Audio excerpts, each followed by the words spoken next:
Just a friendly reminder that the opinions expressed on this show are not worth a Canadian penny, so disregard anything you hear that might get anyone in trouble. And despite some of the great ideas you may hear, don't try them at home. Go to a friend's house instead.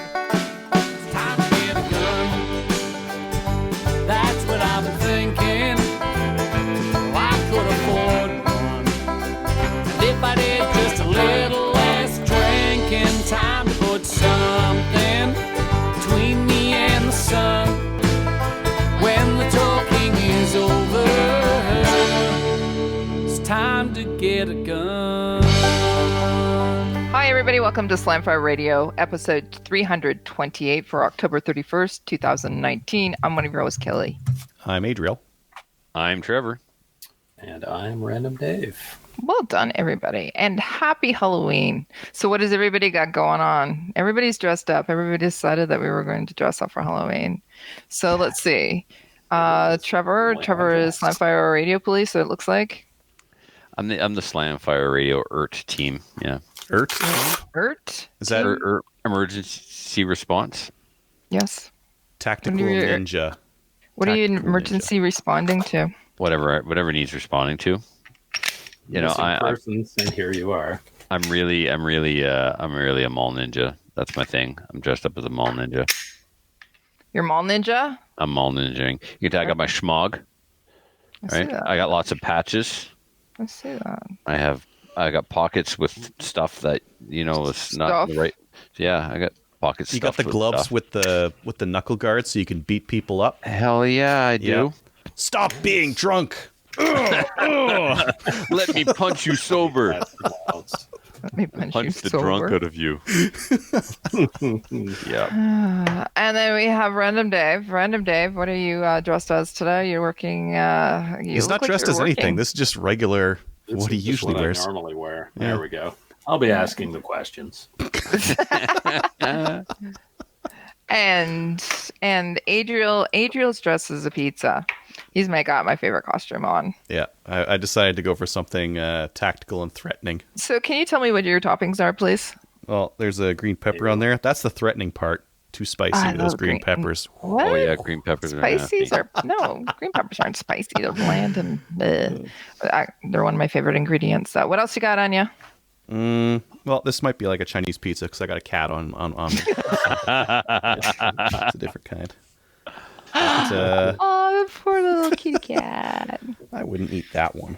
No. Not that okay, one. so the great debate. Does pineapple belong on pizza or what?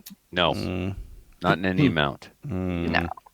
Oh, not in any amount. I like a little bit of pineapple on a pizza sometimes. Really? Yeah. Okay. Well, if it's truly Hawaiian pizza, it's got Spam on it too. How about olives? Yes. Do olives belong on pizza? Yes. Sure, why not? Hot peppers? A little bit of everything. Get crazy with it. No. Hot pepper and pineapple. Very nice. One of my favorite ingredients on pizza is zucchini and broccoli. True story. Oh, cool. That'd be good. Oh, you guys didn't actually take the bait. That's too bad. No. Okay. Kelly, what do you That's how I said nothing. Yeah, I know. Why don't we talk about what we did in guns this week? Wait. What are you? What are you?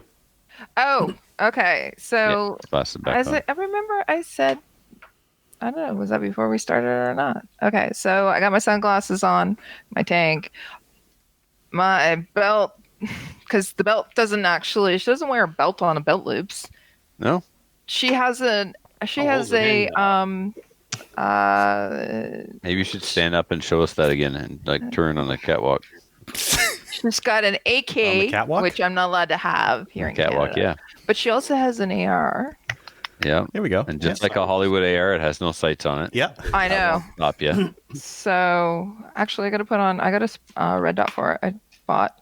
Okay, I was gonna say, Kelly, you've been working on that AR for years. No, I didn't just buy the red dart, but I just haven't put it on it. Okay, so I got that. I got my Glock. It's coming out tomorrow on a movie. So what is it? Who am I? Sarah Connor. You bet. Although I don't have blonde hair, as you said. You used the wrong accent, Trevor.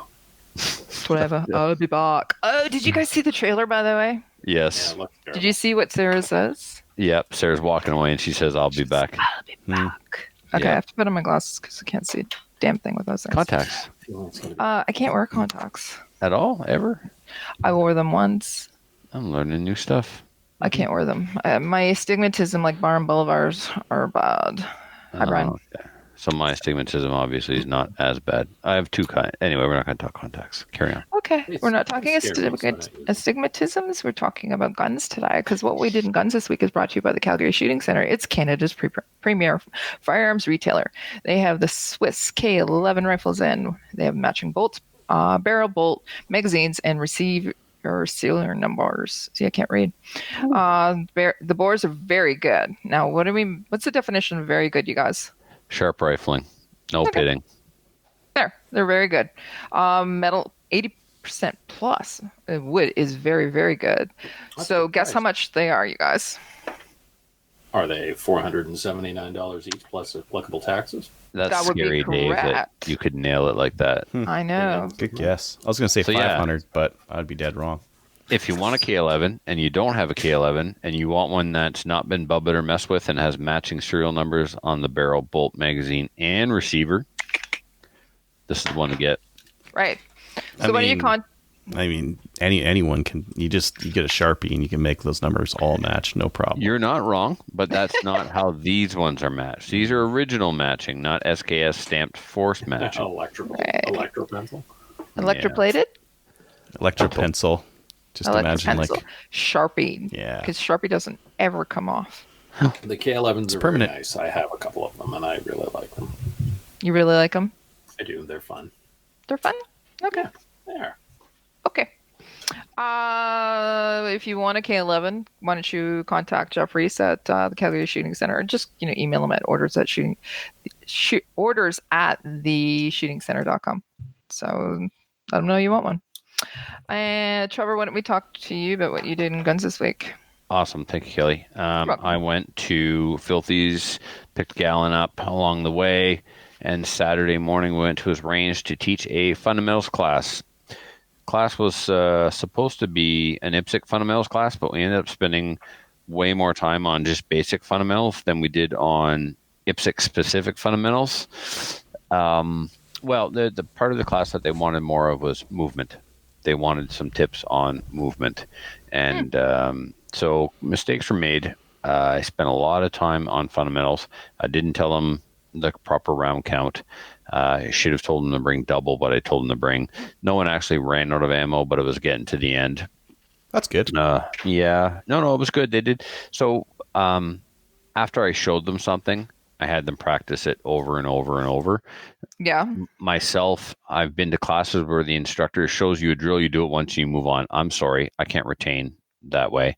I need to do the drill in order to have it, committed to memory and actually learn the thing I was just shown. I can't just do it once and then retain it. I need to practice over and over. So I try and make the drills that I do have them do it more. Well, Fortunately, if you just did it once, you may you'll catch the most obvious stuff and you'll say, well, this is the thing you need to work on for the next run. But then it would be nice to get a couple in there, right? Yeah, I'd show it to them. I'd let them do it. I'd give them one-on-one attention going up and down the line. It's a big class, so it's hard to make sure everybody got attention, which is maybe another reason why we lagged. At least I like to think I gave everybody some one-on-one attention. If I skipped over you, it's because you were fine. You didn't need one-on-one attention. There was a contest going between Filthy and Possibility to see who could get the most compliments out of me. Right? Oh, isn't that sweet? Yeah, he told me I did it better than you did, so he likes me more. It was kind of hilarious. So who got the most compliments out of you? Oh, Posby. Filthy's dead to me. Why? So he wished me a happy 50th today. just pretty low. So for the record, for the record, I'm 45 today, not anywhere near half century. You look fantastic for 45. Well, you look okay too. Trevor, you look ready to storm a Starbucks and grab a coffee. As long as that Starbucks is in a mall, I will be okay. Leave the guns at home, but the rest of you fits. Yeah. Hit one of those supply sergeant, those military surplus places on the way. Pick up a couple extra pouches that use Velcro and textile. Molly. Maybe a really terrible Chinese I got Molly's. flashlight that doesn't work. You got some Molly going on there? That's I got good. Molly on. I never understood. Anyways. Never understood Molly? No, I'll tell you later. Okay. So overall, the class went well, and I think everyone is ready to sign up for part 2. Part 2, we will hit the ground running we'll get right into IPSC specific stuff. Mall Ninja 101. No, I don't teach that class. No?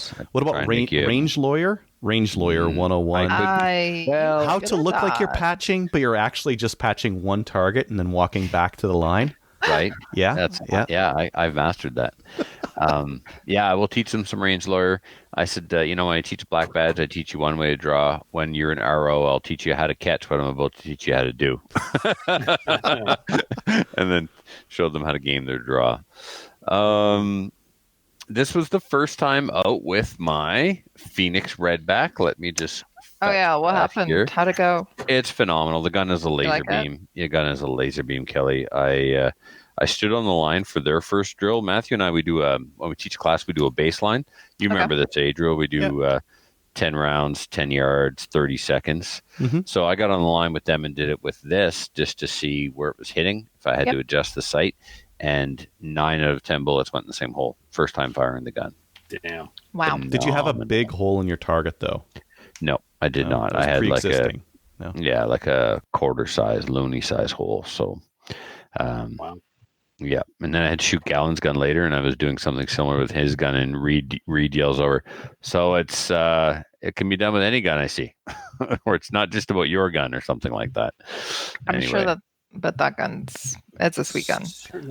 That's one of the reasons why I like that Matthew would show up with a stock Glock 17, because it would be like, yeah, you can shoot the fancy gun, but it's not the fancy gun. Watch this guy like embarrass everyone with a stock Glock with one hand.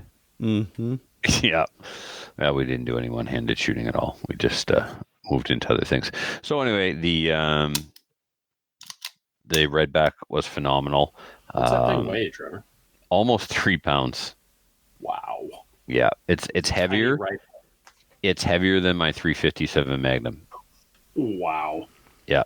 To give you some context, like it's way heavier than a Beretta. It's heavier than the 1911s. Like it's just ridiculous. So there's no recoil. Right now, there's going to be even less when I knock some spring out of it. It's a little oversprung right now, so it's ka-slam. But other than that, like she sits pretty flat, no doubt about it.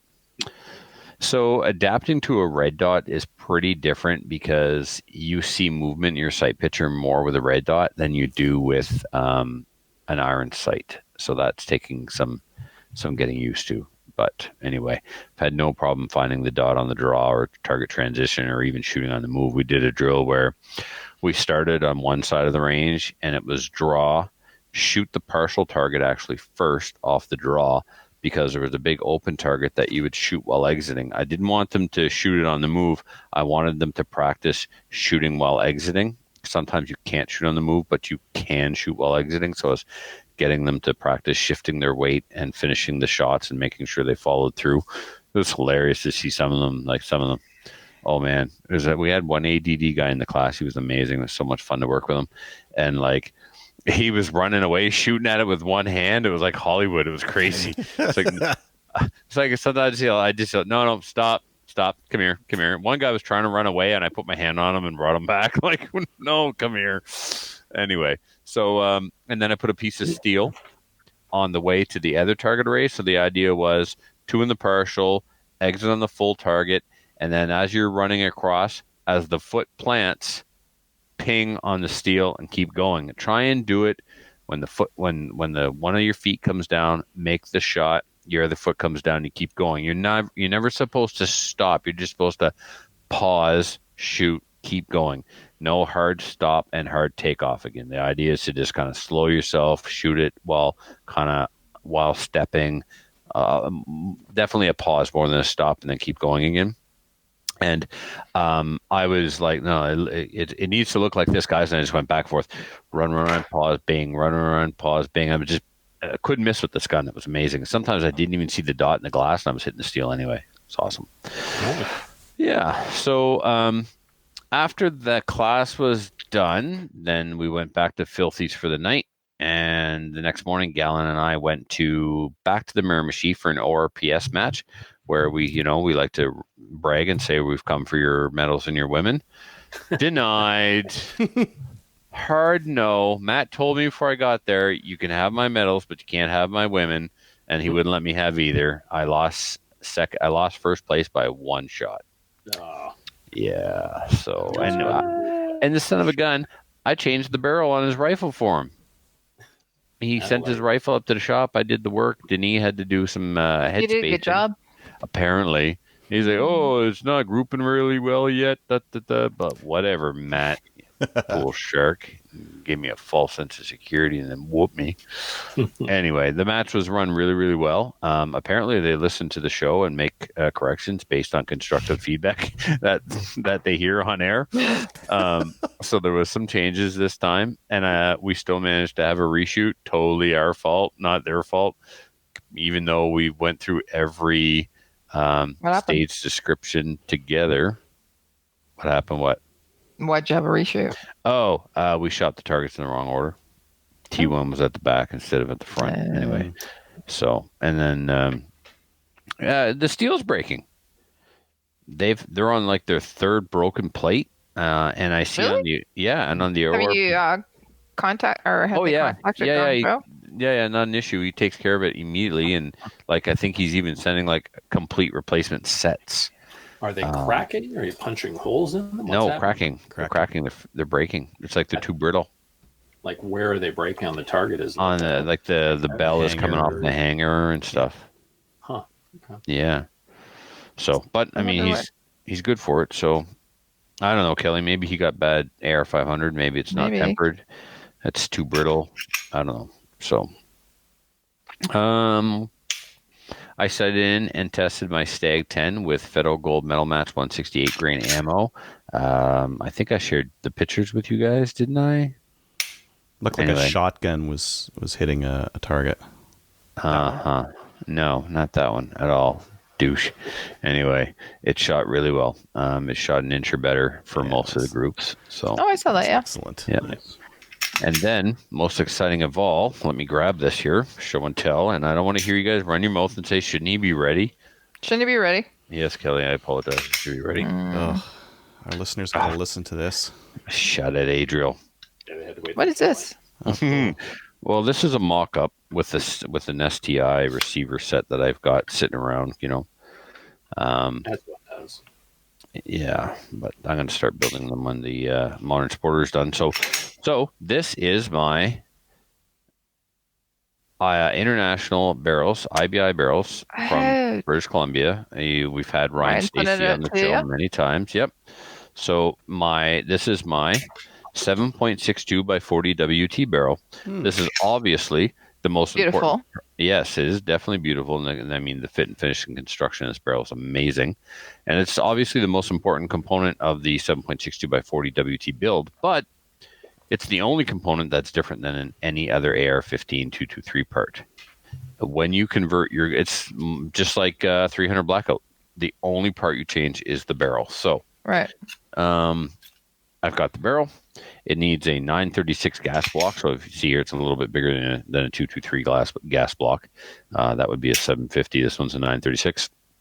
Ryan recommended that I get an adjustable because we don't know exactly what the gas is going to be like on this. Mm-hmm. So we're going to go with an adjustable. So I ordered two at the same time. I ordered one for my SLR because my SLR has a lightweight bulk carrier group in it.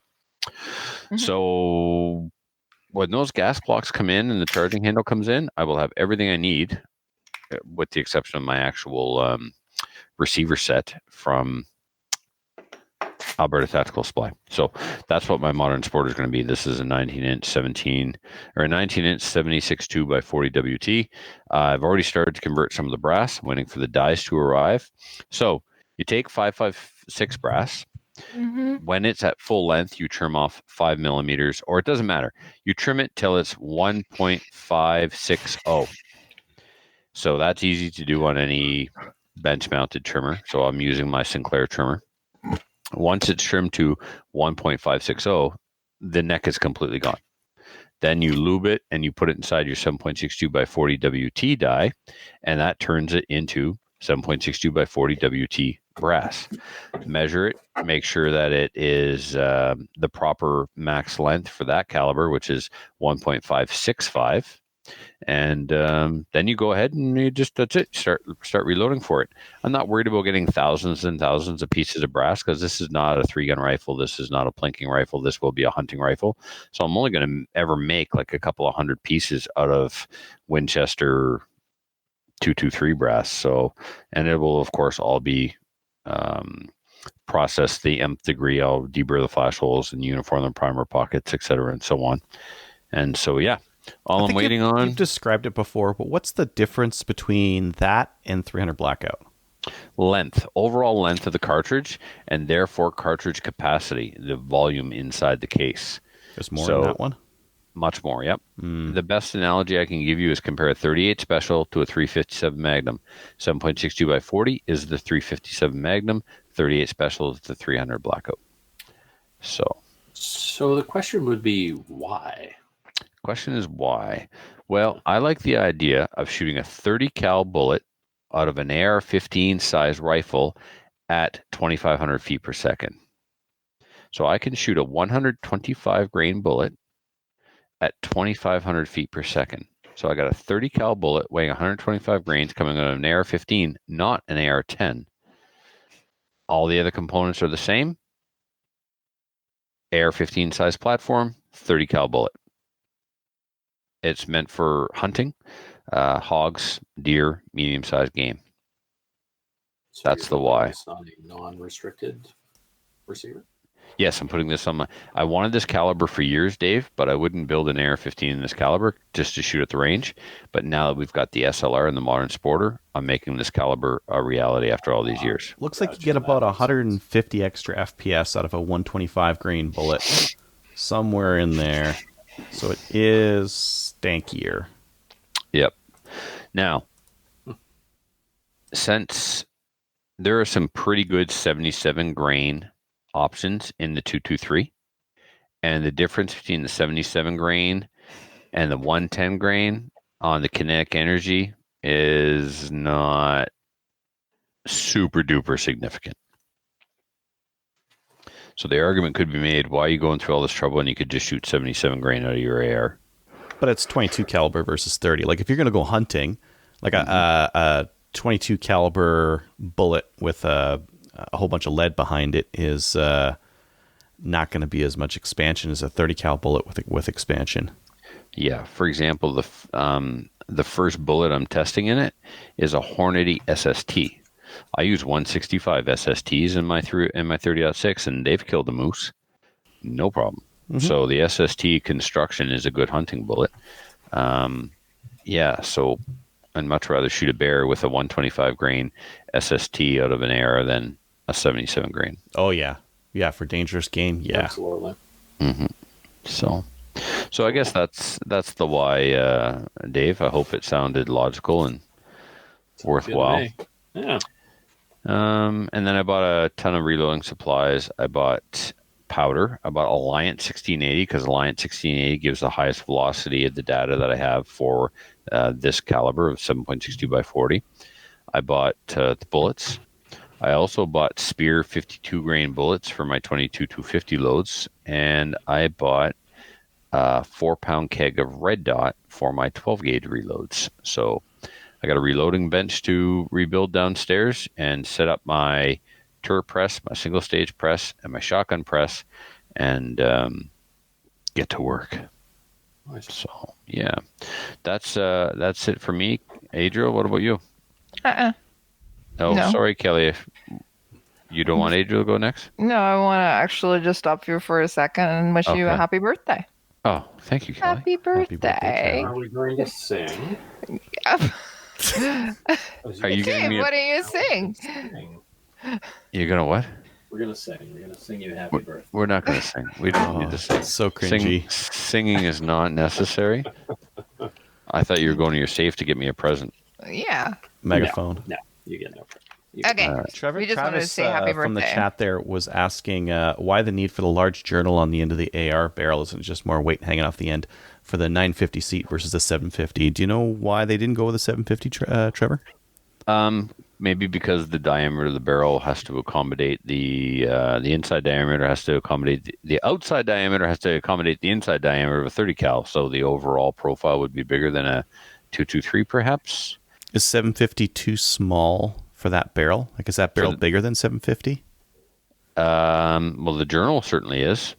I don't know why, because it's maybe, they're tooled up. If they make 30 cal barrels, they automatically default to 936. Oh, maybe. Yeah. I didn't question it. He told me, you're going to need 936 gas block. And I said, okay. Yeah. You just What are you talking listen. about? Yeah, Ryan talks, I listen. Yes. That's what it I goes. question a lot of people, but not that guy. Yeah. But sometimes you should question because you might learn something. True. It depends on the question, though, and how they're formed and what they're about. I'll keep that in mind. Travis wonders why not something cool like 224 Valkyrie over your 30 cal choice. I don't know if 224 Valkyrie is cool. Because I looked into 224 Valkyrie, and to get the speeds that 224 Valkyrie are capable of producing, you're at a minimum 24-inch barrel. I don't want a semi-automatic rifle with 24-inch barrel. That makes sense. Yep. Alrighty. So, Dave, what have you been doing? Adriel's next, Kelly.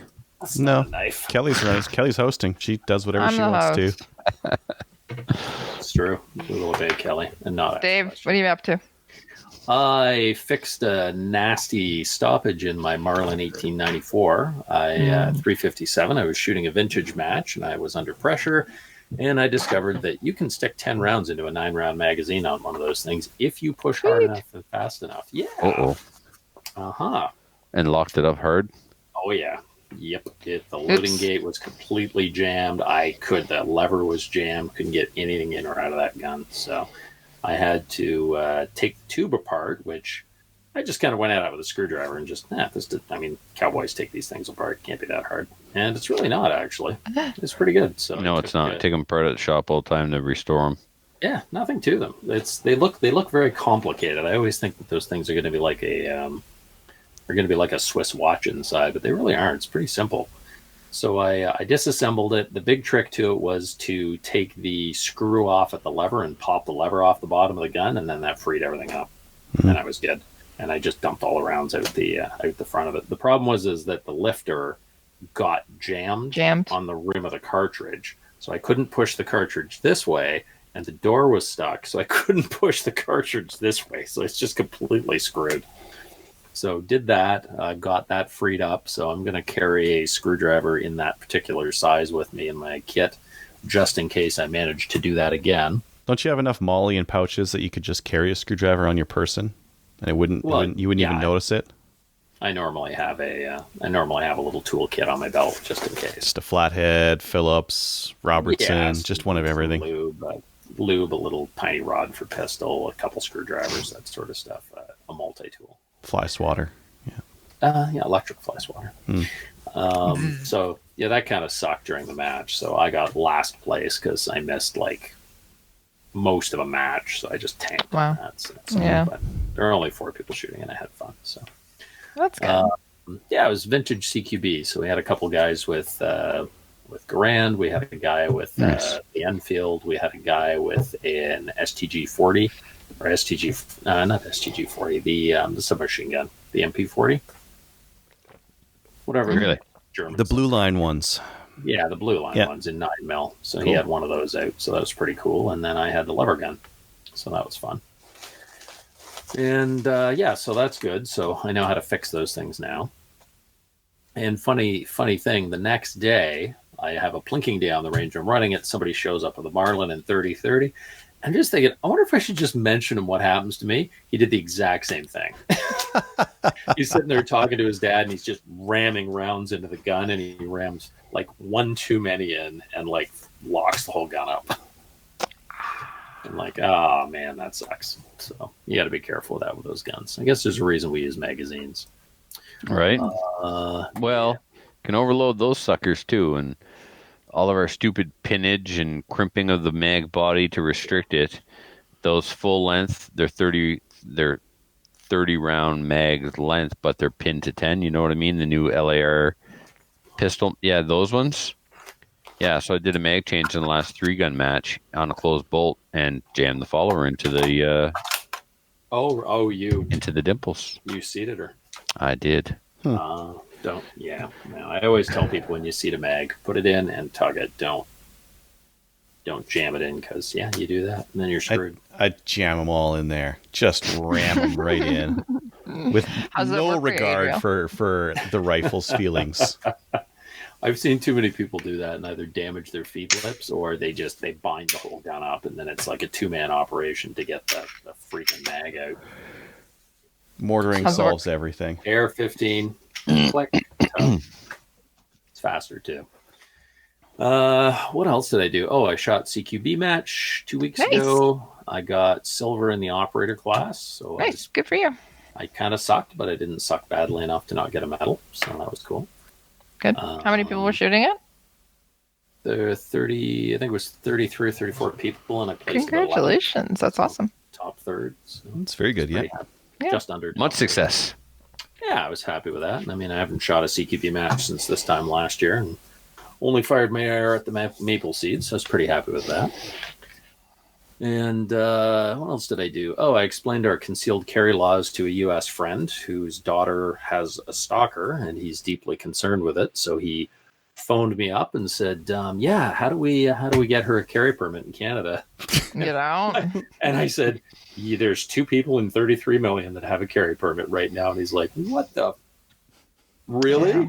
Really? 2 people in Canada are worth saving. I'm like, yeah, man. So where is he from?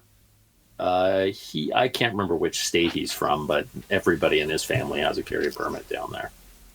Okay. And I explained exactly how our laws work up here for carrying, which is you cannot carry a weapon, period, at any sort. And he was just completely blown away that there would be laws that stupid, which I had to agree with. Yeah. So the final recommendation was maybe get some dog spray and carry it for use on dogs. It's almost like they don't know that the rest of the world doesn't operate the way they do. Yeah, he had no clue. I mean, he knew we had gun laws, like pretty strict pretty crazy gun laws, but he had it's interesting when somebody has that level of freedom and that amount of permissibility, they just doesn't compute. No, it's like I told him that you have to drive to Mars to get your permit. Like he's just like, what? And I'm explaining it, and he's like, but that doesn't make sense. Why would they do that? Like, I know, man. Like, I had a friend years ago who had an ex-husband who had threatened to kill her on multiple occasions, and the dude showed up. She called the cops, and the cops said, well, is he trespassing? No. Has he threatened you? Not right now. Has he assaulted you? No. Well, then there's nothing we can do. Basically, call us back when he murders you. Yeah. That's exactly. Okay. Get over here and tell him to go away and not come back. Yeah. So the answer to that one was, if he ever shows up again, you dial 911, say he has a weapon and he threatened you, because at least the cops will show up. Yeah. There's a guy breaking in my garage. Sorry, we don't have time to respond to that. Yeah. I shot him. Never mind. Yeah, I just shot a guy in my garage. Everybody shows up. I thought you said you shot him. I thought you said you were busy. Yeah. Mm-hmm. Yeah. So that was interesting. It's always interesting to see how things work when people actually, have rights and stuff. And want to do something reasonable, right? Want to their daughter has a stalker. Like, can we do something to defend her? Yeah, not really. And he's like running through weapons, right? He's like a pistol, pepper spray. Can I get her a taser? And I'm like, all of that will land you in jail for 10 years should you choose to carry it for defense against an assault. Mm-hmm. And he's just like, Hong Kong clown world. I'm like, yeah, pretty much. And yet the gangbangers just do whatever the hell they want, and seemingly they're good to go. Yeah, they can even get handcuffed, put in the back of a car, and still have their gun on them. I know, that's a pretty good trick. And a prohib gun. Get it out. You like that? That's a good trick. Gun bans work, right? Yep. They will after there's a gun ban. That guy won't have a gun anymore. As soon as Toronto has a gun ban in the city, you guys will all be safe. Right. Don't worry about it. Yep. City Hall is going to keep you safe by taking your guns away. Exactly. And I'll take my alcohol away to stop drunk driving in New Brunswick. Yep. Yeah, that's right. The Wait, sheep what? take his alcohol. Yeah, if you take away Dave's alcohol, people in New Brunswick will stop drinking and driving. Dave, Same do you logic. drink? I can't remember. I actually had a beer tonight. That is a bit, yeah. I That's know. what Slam Fry does to him. Once in a blue moon. I wanted to Trevor drink will do tonight. All right. I will drink a Good. beer a month. Do that. maybe, So, or if Kelly brings her moonshine, I'll drink some of that. Oh yeah. It's time to get it making because July is coming pretty quickly. Get on that. Mm-hmm. I am currently celebrating 46 years of sobriety. Congratulations. Thank you, Kelly. What have you done, guns? What did I do in guns this week? I went to Lower Trent Valley and I had a maple seed event. So it was a Chupacabra there. So I spent most of the week getting ready for it. And then we arrived on Friday night to set up. And funny with the whole, it getting darker nowadays, earlier. So I had to use the car to shine the lights on the range so that we could set up. The range had some challenges, but we worked with those, and we had a fantastic shoot. Really, really great group of participants. The participants were all. The shoot actually sold out within the club itself. We had people traveling 2 hours to get there. They were members of the range, so they traveled 2 hours to get there. That's crazy. Anyways, I just thought that was crazy. But I wanted to say You thank you thought very it was crazy traveling 2 hours to go to a maple seed? No, to belong to that range. Oh, that is crazy. Yeah. So I wanted we to have say some of that, though. Sorry, Kelly. We have people from the Quebec side.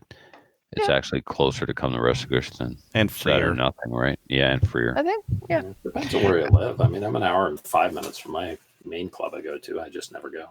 Yeah. Okay. So I just wanted to say thank you to Adam Cool and also the club president, Dave. Dave showed up on Friday night and he was fantastic. They would like to have us back in the spring, so we're going to go there. We had 4 riflemen that scored riflemen. And the group itself was, as I said, it was a really, really fantastic group, fantastic shooters. Really, they were skilled. We had one lady, she had the most amazing job ever.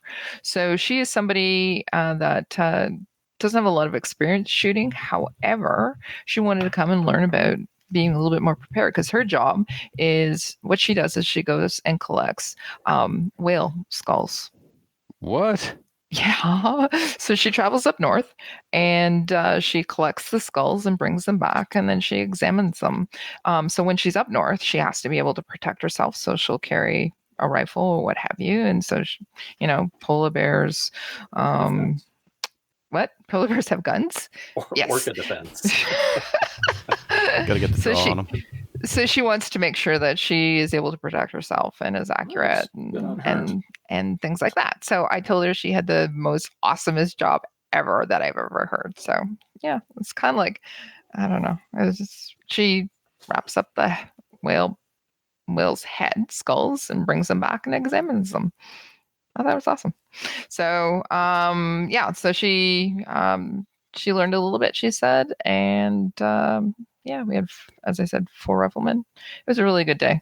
I got home a little late, and then immediately the next morning I went out and I went to Brockville. So I went to Schoolhouse 2.0, which is a new club that's in Brockville. It's an indoor range. The old CBSA sea cans, they purchased them and actually brought them to a school, an old school that has been sold out. So they made it into a shooting range. Why not? I found what? Right next to the building I work in is a Bank of Montreal. Okay. The first part of the bank is got 2 stories. The ground floor of the bank is about 50 meters long. And Perfect. Yeah, and about 20 meters wide. No, 15 meters wide. It would be the perfect indoor range. I'm sure you could get, by the time you get the backstop and everything put up and the ventilation, you could probably easily get, I don't know. You'd have good ventilation. Go ahead. You'd have 25 meters for sure. Yeah. There is an indoor range in Fredericton, and I wondered how this guy could afford to build this and maintain it because he's never open and it doesn't cost anything to join. Well, guess what he does for a living? He builds ventilation systems. Oh. So using equipment that he already has and parts he already has and the knowledge that he has, he built his own indoor range using his own ventilation system so him and his buddies could have their own indoor range. That's what he doesn't need to be open. He can go shoot himself. Right. So okay. Like shooting by himself. He can't go shoot himself. That would be bad. Yes, that'd be bad. So I'm allowed to go back to my story. Yes, sure. So I went to Schoolhouse 2.0 because I got invited there by the Canadian University Shooting Federation. They asked us as Project Maple Seed to go to the event. They were having students from Carleton go. These students hadn't shot before, or most of them hadn't shot before. So there's 40 students that signed up for the event, and they got bussed in, and they were able to use all kinds of different firearms. There was instructors there, one-on-one instruction that was taking place, and I had my own little booth. They really, really enjoyed coming over to see me. One reason is because I had a 10-22. They were able to shoot another 10-22 down the line, but mine was a little bit more pimped out, as they said.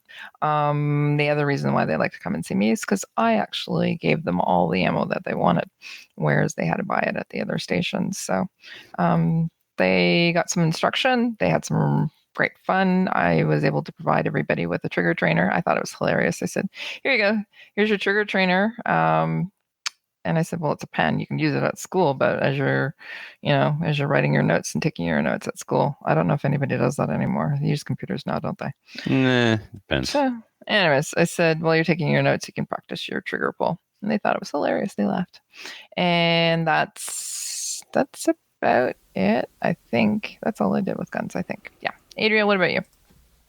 Let's see. I went to the range on Saturday, Sunday. Can't remember. One of those days. And I took a whack of guns out and shot a bunch of stuff. I shot that Turkish bullpup shotgun thing. Needs to be worked in. I need to shoot a bunch of 3-inch shells through that thing to work it in. It shot the 3-inch stuff great. The 2 3/4. 2 3/4 that didn't eject, didn't have enough oomph. Yeah, needs some more working in, some more abuse to run that stuff. So I'll do that. What for the break-in? Huh? What for the break-in? Yeah, what for the break-in, as you would say in New Brunswick. Well, shot that Cadex sheepdog and had my oldest boy shoot it, and I was just there's like no it, recoil. Yeah. It's so heavy, and the brake's effective, and like my kid has never shot long range, and he had a blast, didn't he? Yeah. I put him behind that thing, and I'm like, I don't know, try the 200, and he hit that. And I'm like, try the 300, and he hit that. And I'm like, okay, don't shoot anymore. I just got enough ammo to hunt with, really. I'm going to hunt with that right there, that 14-pound rifle. 300 is not long range, man. Pretty you accurate. Get 6 to 1,000. Say again? You got to get them out 6 to 1,000. That's long range. Yeah. Fun gun to shoot. I shot that white AR. I shot it before, but I shot it when it had a brake on it, and it was rude. It was just too much. The shooter got like meaty slaps against the face. Meaty slaps. Mm-hmm. And the people to the sides, they were like, "Oh no!" I don't care about them, but I was getting the slaps in the face. I'm like, really? I can't do this. Only on weekends. Only on weekends. Only at night when the kids are in bed. Okay. So I swapped on an A2 flash hider on it, and now it's fine. And I'm going to use it at a 3-gun match on Saturday.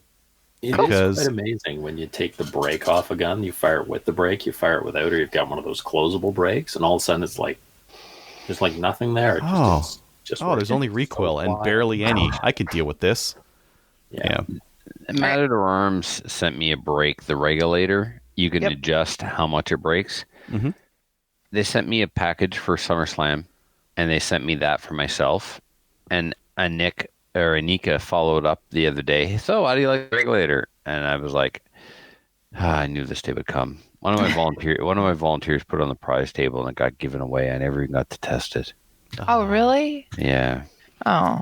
Andrew from Patriot Podcast has one of those, and it's a lot of clicking to get the thing closed, but it works really well. It's impressive. Yeah, normally you'd put a suppressor on top of your brake, right? It would that's what you'd click on over top. But those blast deflectors are nice. Like that 6.5 Creedmoor, I would have a brake on it, and I would screw on a regulator or a blast shield of some kind if I was going to take it hunting, because don't care about recoil when it's hunting. I don't really care about recoil anyways. It's like it's 14. It's so heavy. Who cares?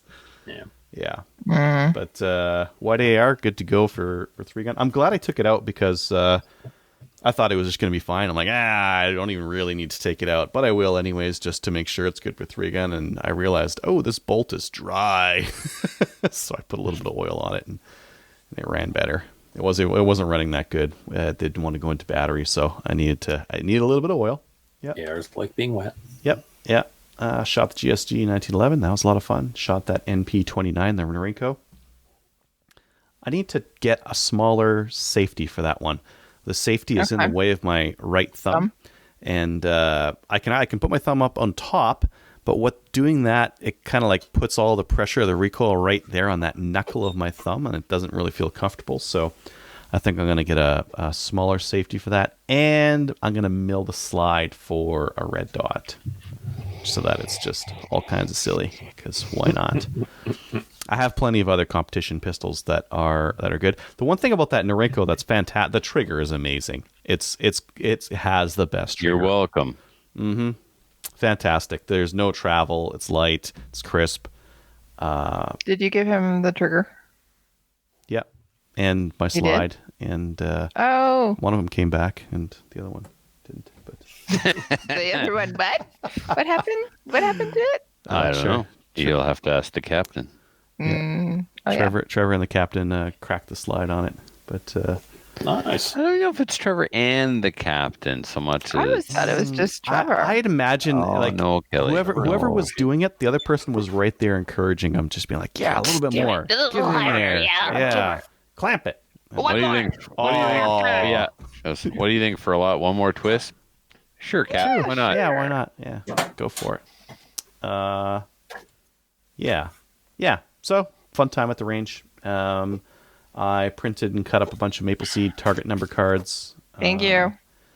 Yeah, and I'm going to send some with Rick. I got a not a small care package that's going with him. I was just going to say his truck is already full. His truck is going to be even find some space. Fuller. I got a couple bags of slings for him and some target numbers, and it's all got to go somewhere. Some room on his lap with a dash. Yeah, at least he can drop it off whenever he stops somewhere, though. Right. He's gonna be here next weekend because we're gonna be having a shoot at CFE Kingston as well as FRPC. Those are our last shoots of the year, and he's going to join us for them. So, yay! I think he's downstairs. He's downstairs in my house. Is he? Yeah, should be here somewhere. Okay. Yeah. He's so small. You just put him in a corner and forget about him.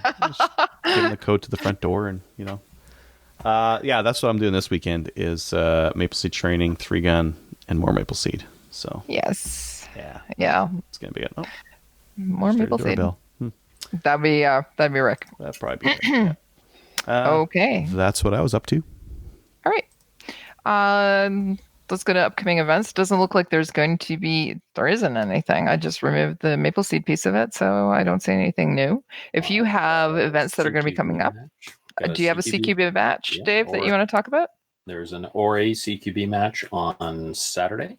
Okay. Go sign up on Gun Nuts. There's links there, but might be a little late to sign up. But hey, go sign up. Come up to board and shoot CQB. See Dave. Yeah. Okay. If any of our listeners have events that are going to be coming up, I know it's getting into the winter season, but sometimes we have indoor matches. If you have events that you'd like us to talk about, send us an email with them. So at slamfireradio@gmail.com, and we'll be happy to make the announcements for you. The show notes are okay. Let's get into the news. Is there any news? There is no news as well. See, unless you wanted to talk about that guy who got caught in Winnipeg with all the full autos and stuff. Yeah, why don't we talk about that? Because you've been messaging us about it. There's no link in the show notes, but I think that we should really talk about it. Adriel, you're pretty up to speed on what happened. Guy in Winnipeg. Apparently, CBSA found that he tried importing a suppressor from China. So If you go on Alibaba or eBay or something like that, they have gas line filters that are not gas line filters. They're ready-made suppressors. And apparently he tried ordering one of those in July, and they sat on it, and they just busted him here in October, and had a warrant for his place because, hey, this guy's ordering suppressors from overseas to his house, and they found a bunch of other goodies at his place. Okay. What else did they find? A whole bunch of full auto stuff, some AKs, a couple of full auto World War II machine guns. Not a couple, like 4 or 5. Yeah. As well as some Uzis and all sorts of that kind of stuff. So stuff that he's not allowed to have at all. That is unfortunate.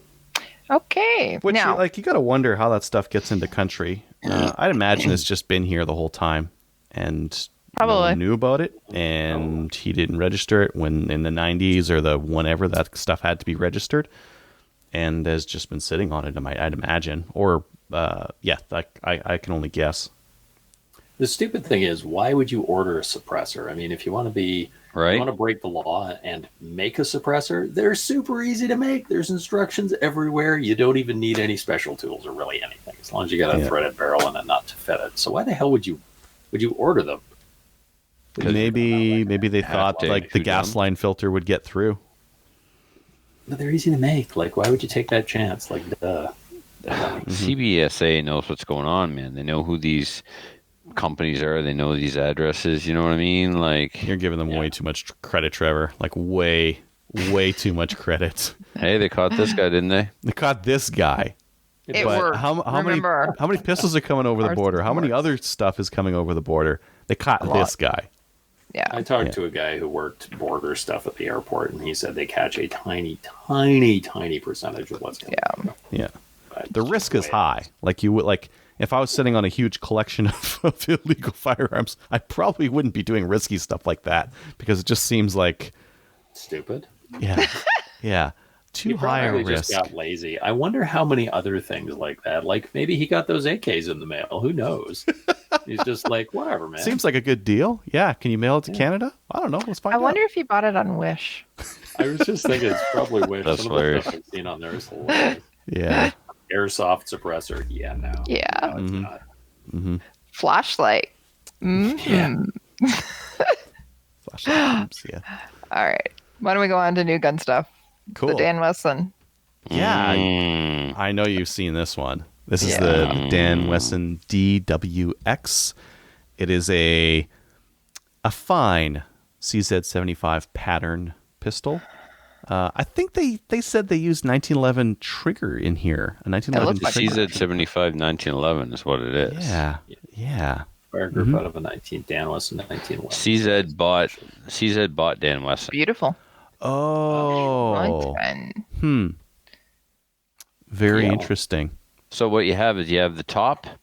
It looks like a 1911, only what CZs are known for is a low bore axis for a hammer-fired gun. And one of the ways that they achieve this low bore axis is the fact that the slide fits down inside of the frame as opposed to over top of the frame like a 1911. Okay. So because the slide is down inside the frame, everything gets lower. So imagine taking a 1911 style upper and putting it onto the frame the same way a CZ fits onto the frame. So you've got a 1911 trigger, 1911 hammer, 1911 safeties, 1911 sights, but it's in the frame like a CZ. So you've got, on the bottom end of this pistol, a CZ grip. So it's got CZ ergonomics on the bottom, CZ low bore axis on the top with 1911 stylings and trigger and controls. And capacity of a CZ magazine. Of a I think double they used a PO7 mag for this instead of the CZ75, but it's got a beaver tail. It's got a safety like a 1911. All that stuff is straight up 1911. The bore axis, the slide looks bigger and chunkier than a CZ75, doesn't it? It was, yeah. Look like they machined it down as much. Well, a CZ75 is actually a very, very small full-size gun. So they've made this 1911 size. So that's why it looks so big up top compared to a CZ. Yeah. Very interesting. This is Yeah, I like it. It's pretty. super interesting. $1,800 MSRP, which is up there. But I think if CZ does American. if they do their pricing like everywhere else, it'll be that price in Canadian dollars in Canada.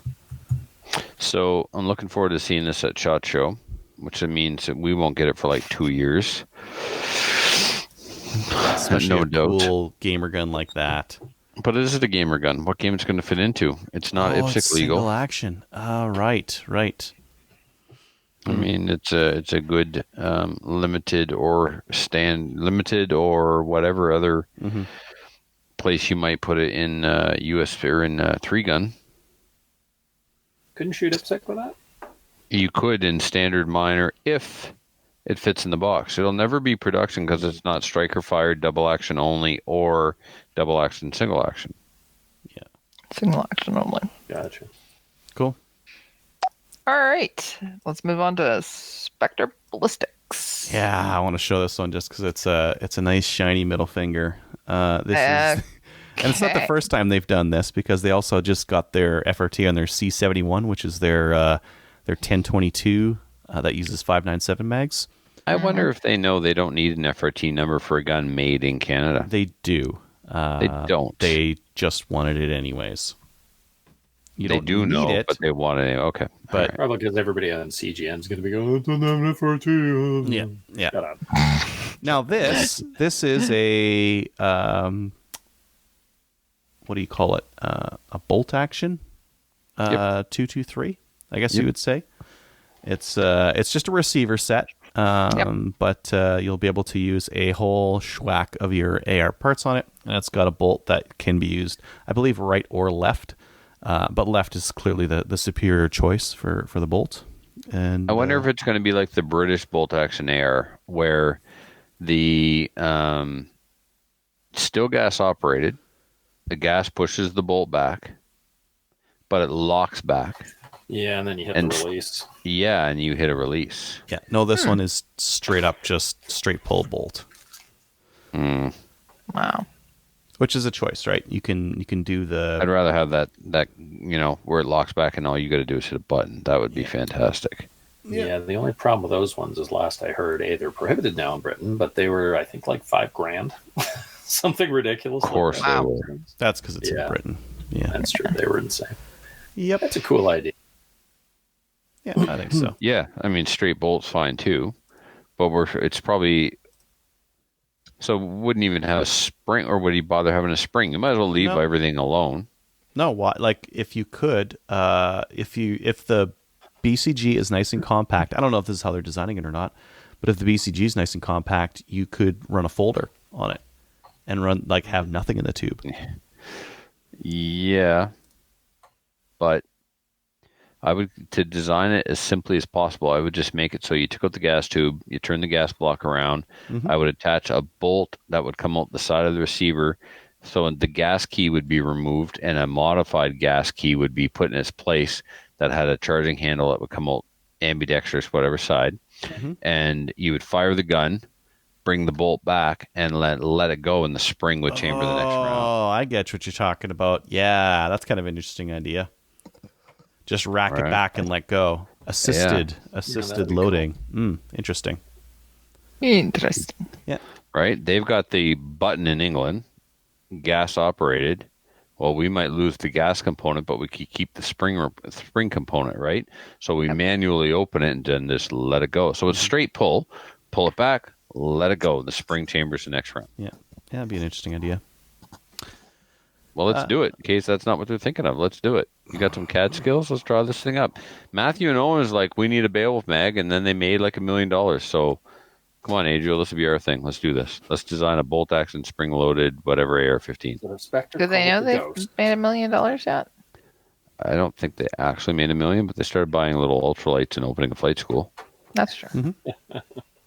Airplane money. Okay. Yep. Yeah, this next one here, if you want to get an AR-15 lower, you can get one from Iron Guns. They've got Anderson Manufacturing AR-15 stripped lowers for $30 US. Jesus. which is ridiculous. $30. Yeah, order a bunch though, because the shipping. I guess It's the crazy. shipping's cheap. It's like 25 to $50, something like that. You and your Last friends time I just heard. order a whole pile of them. Yeah. Yeah. Yeah. Okay. What was the next thing I had here?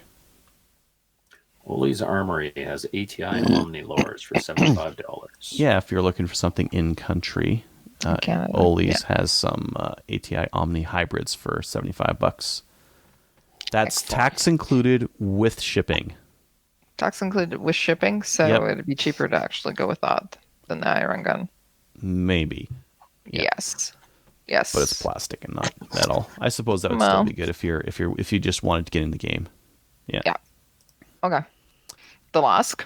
Delask has some Kid 22 LR match barrels. If you're looking to up your 1022 game, they're $3.99, so they're quite expensive, but they're fancy barrels. They are nice barrels. I have a few Threaded friends that muzzle, have them. too. And they have a muzzle thread protector, so you can put on a brake Yep. to tame that 22 LR. I know. That, flashback in the face. Yeah. This All last right. one, Trevor, you should be interested in this. Freedom Ventures is coming soon. PCC magwells for the FX9 and the Ruger PC carbine. So, Yeah, Wes turned me on to that last week sometime, but was super excited to find out that Freedom Ventures is going to be carrying them. They're over $100. yeah, You know, 113. But it's I mean, Delrin. Yeah, it is Delrin. It's really good stuff. I mean, I've got my FX9 magwell right here. The only problem is there's no real permanent way of attaching it. The screw holes that are molded into it are on the bottom. Well, there's nothing to hold it to the gun. You put screws in it, literally pushes it off the gun. The screws got to be on the side, which is no problem. I was going to drill it and tap it, but Or JB Weld. There you go. Yeah, I would go with something like a silicone before I'd start JB welding plastic to aluminum. Coward. Yeah, Get the torch out, melt it, and stick it on. You're good. Yeah. What about, Oh, man. crazy glue?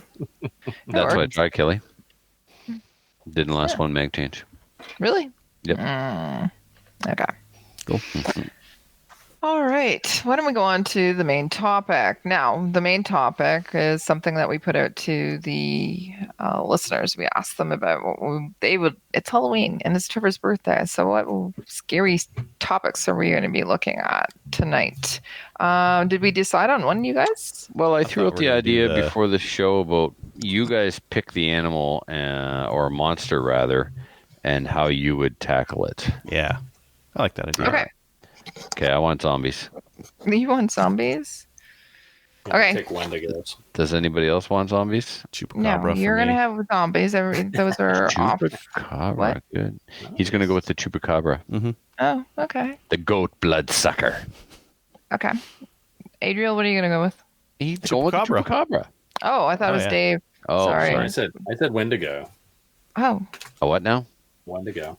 What the hell is that? I know cryptids. I never heard of this thing. It's a mythological man-eating creature or evil spirit from the folklore of the Native American Algonquin tribes. It is. It's horrifying. Story. Wendigo. Yeah. Is it just another word for Sasquatch, or is it a different thing?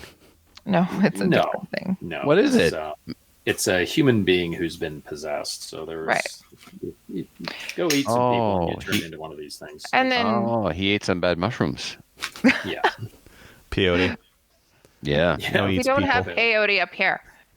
Okay. Maybe you don't. But yes. Don't be a Wendigo. cannibal. You turn into a Wendigo, and then all. It was twice, Adriel. Twice you made me choke on my water tonight. Don't do that.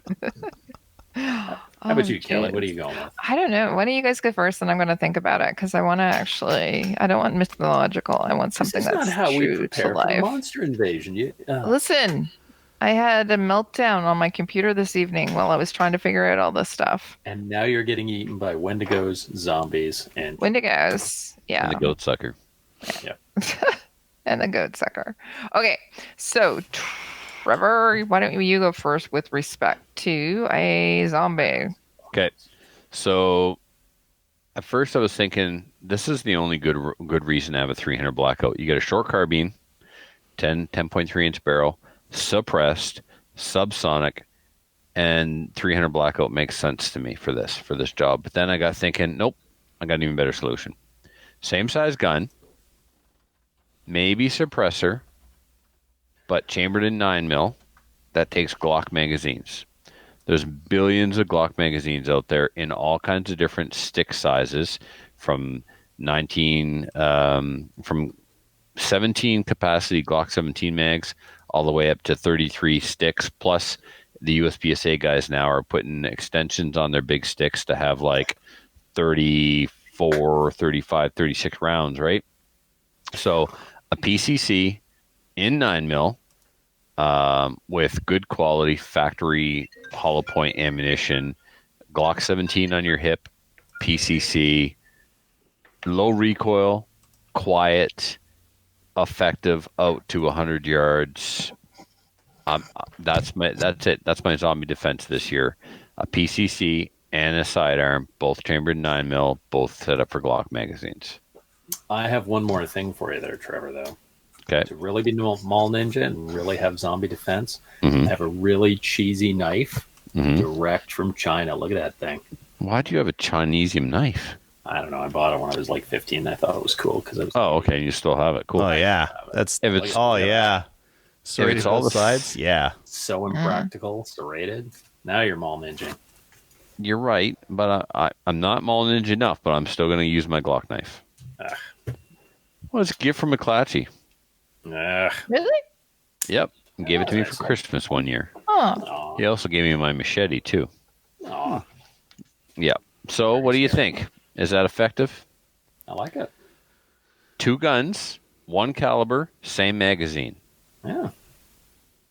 Very good. I don't know if I'd bother with the suppressor, but seems like extra weight for no reason. You're shooting zombies. Come on. They know you. Yeah. Well, so I watched Zombieland to prepare for this before the show tonight. Oh, 'cause really? It's important to do research. And, there was some shooting from inside the vehicle. And, of course, in the movies, it doesn't hurt you. But you may have to shoot your little PCC inside the vehicle. And, I tell you what, Dave, suppressor that's, quick detach. How's that? it's a good idea. Just leave it on. Or a good just leave it idea. on. Yeah, just Go with a leave it on. 10.3. Yeah. And let's face it, Dave, a 9mm suppressor is not like a big rifle suppressor, right? It can be a 4-inch can and still be effective enough to protect your hearing. Yeah, that's true. Yeah. All right. Well, you've justified it. All right. I like it. PCC and Glock handgun for the win. Yeah. That's awesome. Okay. Dave, what about you? Wendigo, already explained what that is. And Right. Little North American Indian, whatever they're calling themselves these days. Indigenous. Native American. Indigenous today? I actually have a Yes. native friend who I used to work with, and he'll call me every so often and update me on what he's called that day. It's whatever you. Yeah, it's whatever. It's the flavor of He's the day. hilarious. It's not the Yeah. flavor of the day. It's Aboriginal groups in Canada include the Métis, the Inuit, and the First Nations. That's it. Native Americans. We'll go with that. We're not in. Oh, Jesus. And if I've offended, I don't know, whatever, Aboriginal, I don't know. If I've offended a bunch of people, well, too bad. I have a right to not be offended. Live with it. Well, Anyways, okay. The least offensive guy in our show just became the most offensive. I'm so proud of you. Well done. Yeah. yeah, well done. Way to step up. Thanks. It's okay. Uh, We still love you, Dave. aw. Our Aboriginal listeners don't, but that's because you're a bigot. I'll accept that, sure. Why Okay. not? I'll There give you him a teaching when I'll see him next. Okay, go. So for any type of monster, as far as I'm concerned, can't go wrong with an AR-15. So when to go hunting, gonna go AR-15. Okay, so how's it going to be effective? Like, really? Come on. How are you going How's to it shoot a gonna be Wendigo at night with that scope? Come on. Right. You don't even have a light on that thing. You have no, a I dinky could light throw on your one. head. You need a weapon mounted flashlight. Come on. Dinky. I would possibly throw a firearms mounted flashlight on here, yes. But other than that, I've got my adjustable scope, so I'm good CQB. I'm good out to I've shot this thing out to like 800 yards, and I can hit stuff with it. So I'm good close range. I'm good long range. I got my handy dandy full cap magazines. But when the zombie armies arrive, not doing that beforehand, of course, and only if the government then allows it when the zombies arrive. So I got lots of ammunition. They'll be coming to your place. You know that. Oh, yeah. Military Oh, and yeah. police use 5.56, so I'm good to go if I have to go get some ammo from the mill or the Leo guys. Right? That's what I'm thinking. Stick Yeah. with common calibers. Absolutely. Plus Canadian Tire. Ammunition, magazines, compatible with our Leo and military people, so I'm good to go on that. And 223 will drop a zombie real good, as well as the Wendigo. I like the cartridge. I can get it anywhere. The gun's great. I can get parts everywhere. So, AR-15. So maybe I want an AR-15 in 9mm, just to be safe. Could do that as well. Yeah. Neat. Yep. Essentially, the answer to anything with a gun is what gun will be adequate for the task, and if it's an adequate gun, it's generally AR-15. Right. Or shotgun. Or shotgun. Shotguns are too slow to reload. We've talked about this a million times. How many shots can a Wendingo take, though? Like, I feel like after, 2 or 3 buckshot, it's slowing them down. We should kill him dead. Assuming you're only facing one, but I think they're solitary, so you're probably good. I think they'd be solitary. Yeah. They seem to be. There you go. All right. Adriel, what about you? Okay, so Chupacabra. I think this is Mexican, right? Mexican. Well, I mean, it's all over the southern South America up into the southern United States. South America. Okay, well, I was wondering which country because it would like change my answer. I think if it's anywhere where there's coyotes, because all the Chupacabra is a coyote with mange. It's a whole bunch of places that could be. No, it's not. It's a real thing. It's a goat sucker. Oh, right. Okay. Shh, come on. Sorry. Take your coyote away. Yeah, I believe in Bigfoot, but not the Chupacabra. That's where I draw the line. Yeah. I think I would go with like a Mexican Mauser. They made some Mausers in 30-06. I could take one of those, and I'd get one of those sawback bayonets. I think that would be the clutch item to throw on that rifle is one of those sawback bayonets. They're those huge ones, those Pioneer ones. Yeah, because like short sword essentially. Yeah, and Chupacabra, it's like one shot of that 30-06 out of a Mauser, she's toast. And if you need a follow up, you can get a quick one off, and then just get in there with the sawback if you need to. Chupacabra's over. Nice. Chupacabra's over. Yeah, it's what's for dinner. No, pizza is what's for dinner. I'm hungry right now. Chupacabra pizza. This is you mangle it and you throw it on your pizza as topping. Nice. Delicious. Okay. I think that's what I'd go for. Yeah, Mauser. All right, Kelly. Strip clip fed. All on me. Friendly to Canadian law at this point as well. Okay. Good point. Awesome. Good all right. point. I'd So have to get attacked at the range by my Wendigo. It'd be interesting to have them all at the range. We could have like a battle royale. Doesn't seem fair. A monster mash. Well, I'm going to add mine to the list. So it's a T-1000 because it's Terminator, right? Oh, originally, that's a I was hard one. Oh, I know.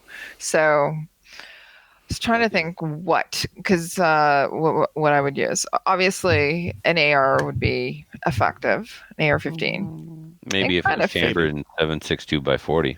Yeah. Oh. Yeah. It'd be effective. Shotgun as well, but you really need something with a bladed weapon because it's actually liquid, right? So maybe like a Swiffer. Something absorbent, so it goes all liquid, and you just like throw a ShamWow on it. Done. ShamWow, because it's like mercury. It attracts, right? Just ShamWow that stuff. ShamWow it. Yeah. I don't know why they didn't do that in the movie. Just like toss a blanket on it. If you shot magnets at it, and each magnet took out like a whole bunch of steel with it. That's a really good idea. Why don't you actually use magnets? Is it ferrous though? Mm-hmm. I don't know. You'd have to walk up and stick a magnet on it so it would stick.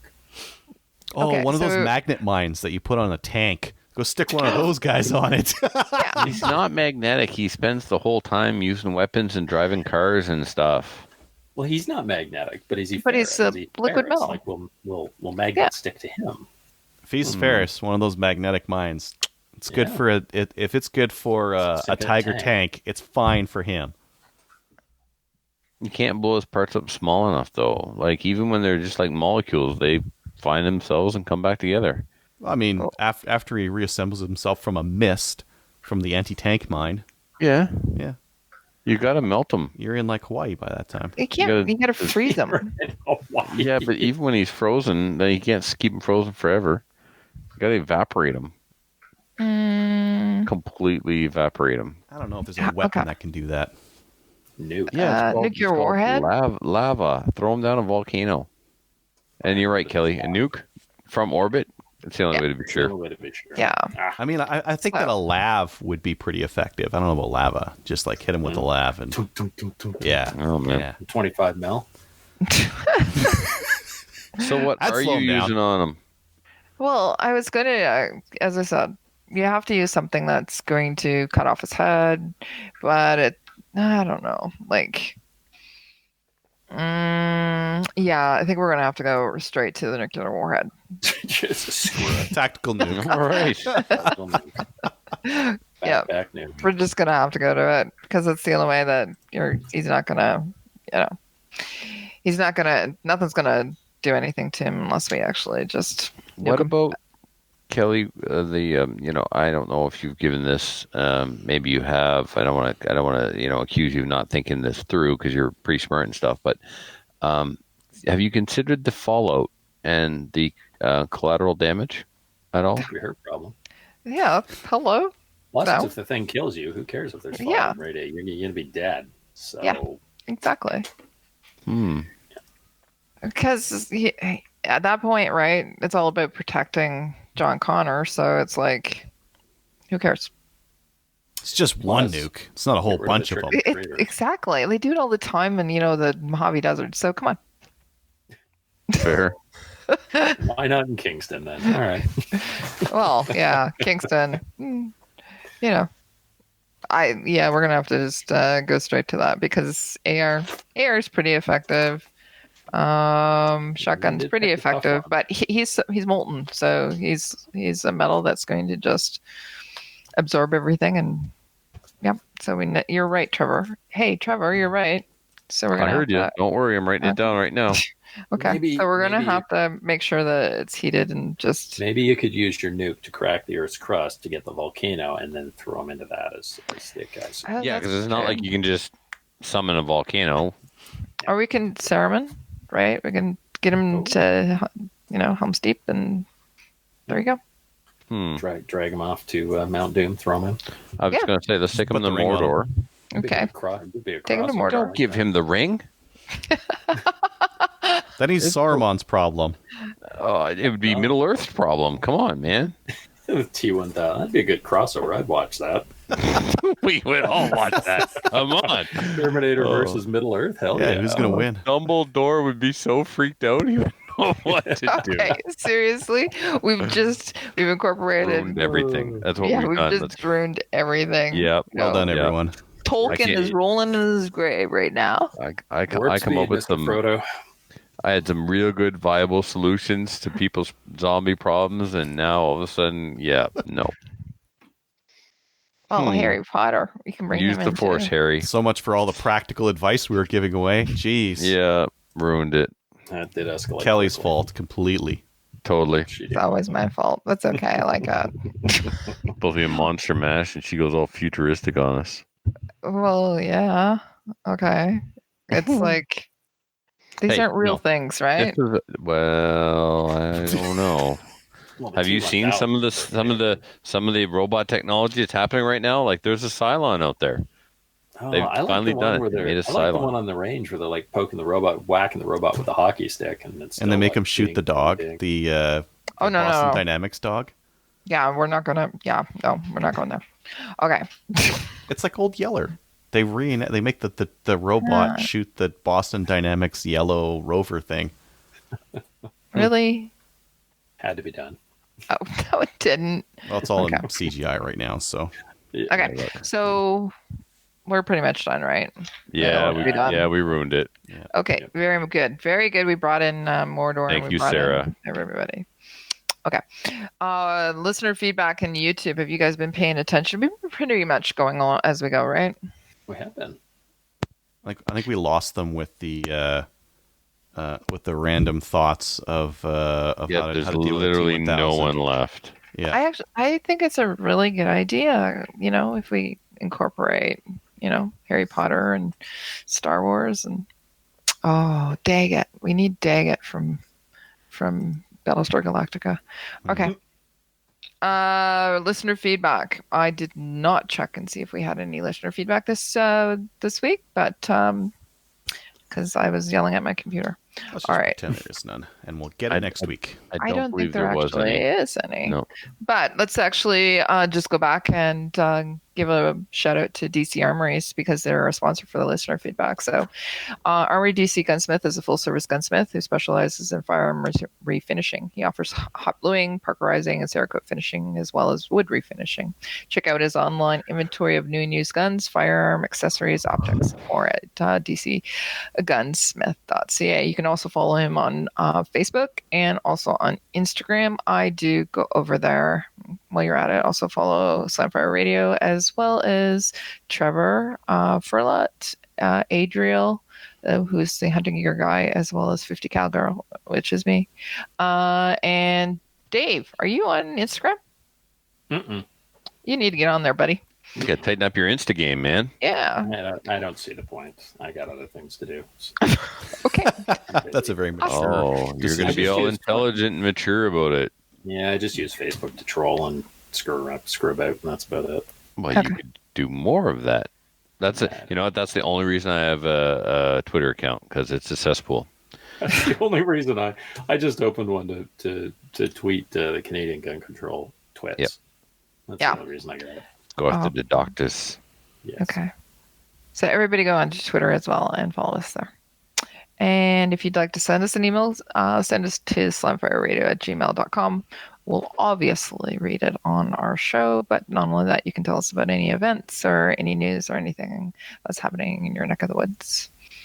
Podcast or reviews. We don't got any of those either. It's a late night tonight. Mm-hmm. It's Halloween. People are It's Halloween. Rolling kids for their candy. Rolling kids for candy? I can do Either that. that or zombies just ate everybody. Or Wendigos. Or T1000s. Okay. You can't remember? Is that a ghost? Chupacabra. Chupacabra. Is that? Why Trump's building the wall. Yeah. Okay. Shout outs. Trevor, do you have any? To the everyone who took the class last weekend, a lot of them actually listened to the podcast, so I apologized accordingly.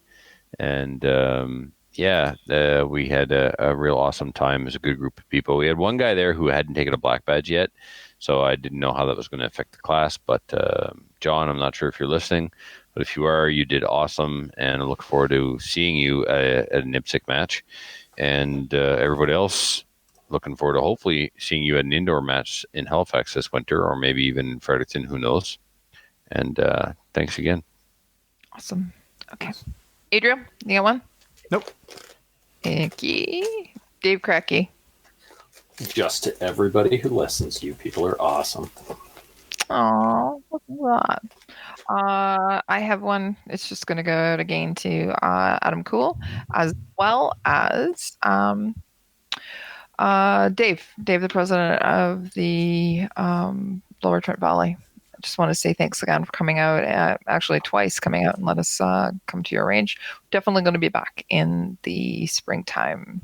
So, and it's also close to home, so I get to sleep in my own bed. I'm like that.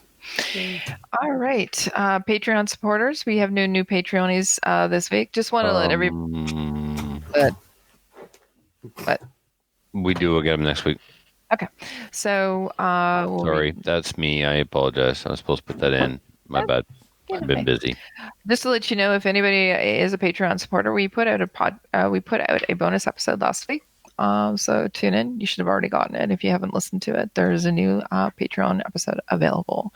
And if you are a Patreonie and you haven't received your swag, please let us know. Just send us an email at slamfireradio.com. Send us your address. Adriel will send that out as well. We wanted to say thank you to everybody who is a Patreon, because without you, we wouldn't be able to actually do this and talk about, Wendingo and everything else. Yeah. You can also help us out by going to our website. Go to the website and click on Cabela's. Once you click on Cabela's, you're going to go and shop anyways, right? So click on it and they'll send us a little bit of money as well. So, yay! Join one of our national firearms associations, such as the CCFR. it's really important that you do that now more than ever because we don't know what's going to be happening once the Liberals make some decisions or how they're going to make decisions. And so we're going to be starting to talk to other groups and other political parties as well. So the CCFR needs your support. So go and join them. So go over to Gun Owners in Canada. By the way, we have a thread there, but we've had some good conversations recently. Cool. So yeah, go and check that out. I post the episodes each week, but as I said, you can have conversations with other people and, and us as well. We'll answer. Give us a like on Facebook as well. We are at 2,262 likes. And Trevor apparently put this in because it says that we're closing the gap on some homeless children. So fantastic. Yeah. Yes. Yeah. Poor little children. Halloween, they probably didn't get any candy either. So. No sympathy. They're going down. Yeah, what are you doing? Yeah.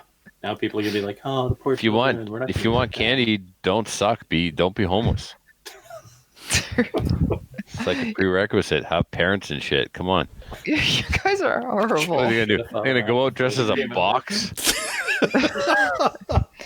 Okay. Wow, Trevor. Wow. All right. Thanks again for listening, everybody, and choosing to spend your Halloween with us. I hope that it wasn't too scary.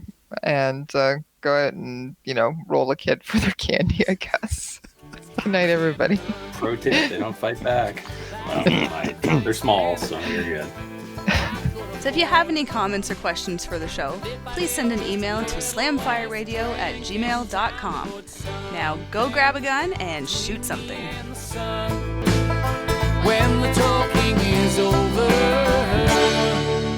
it's time to get a gun.